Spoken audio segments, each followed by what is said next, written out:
নীল রঙের যে গ্রহে আমরা থাকি তার গঠন কিন্তু বেশ জটিল। অন্তত আমরা সাধারণ ধারণায় যেমন মনে করি তার চেয়ে অনেক বেশি। পৃথিবীর অভ্যন্তরকে 3 ভাগে ভাগ করা যায়, যথা ক্রাস্ট, মেন্টাল ও কোর। পৃথিবীর আভ্যন্তরীণ এই অংশেই সম্প্রতি দেখা গিয়েছে এক পরিবর্তন।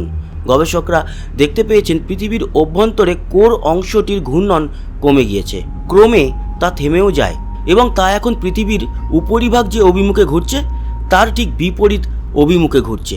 1936 সালে ড্যানিশ সিসমোলজিস্ট ইঙ্গ লেম্যান আবিষ্কার করেছিলেন পৃথিবীর অভ্যন্তরে রয়েছে একটি কঠিন ধাতব বল যা স্বাধীনভাবে ঘুরে চলেছে। একে ঘিরে রহস্য কম নেই, যাকে ঘিরে তর্ক বিতর্কও কম নেই। বলে রাখা ভালো, এটাই পৃথিবীর সবচেয়ে উষ্ণ অংশ, এমনকি সূর্যের উপরিভাগের সঙ্গে তা তুলনীয়। এখানে রয়েছে নিকেল ও লোহা। এবার পৃথিবীর সেই কেন্দ্রেই দেখা গেল ব্যাপক পরিবর্তন। কিন্তু এর ফলে কি হতে পারে?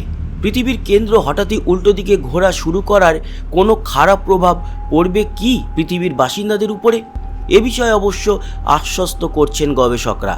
তাদের মতে ভয়ের কিছু নেই, এমনকি পৃথিবীর উপরিভাগে এই কেন্দ্রের ঘূর্ণনের কোনো প্রভাবই পড়বে না। তবুও পুরো বিষয়টির দিকেই নজর রাখা হবে বলেও জানাচ্ছেন তারা। তবে আপাতভাবে এতে আশঙ্কার কিছু নেই বলেই মনে করা হচ্ছে। প্রসঙ্গত, এর আগে 2009 সালে পৃথিবীর কেন্দ্রের ঘূর্ণন আচমকাই বন্ধ হয়ে গিয়েছিল, তারপর বিপরীত দিকে ঘুরতে শুরু করে। মনে করা হচ্ছে পৃথিবীর কেন্দ্রের এমন আচরণ নতুন নয়। 35 থেকে 70 বছরের মধ্যে এই ঘূর্ণনের অভিমুখ বদলায়।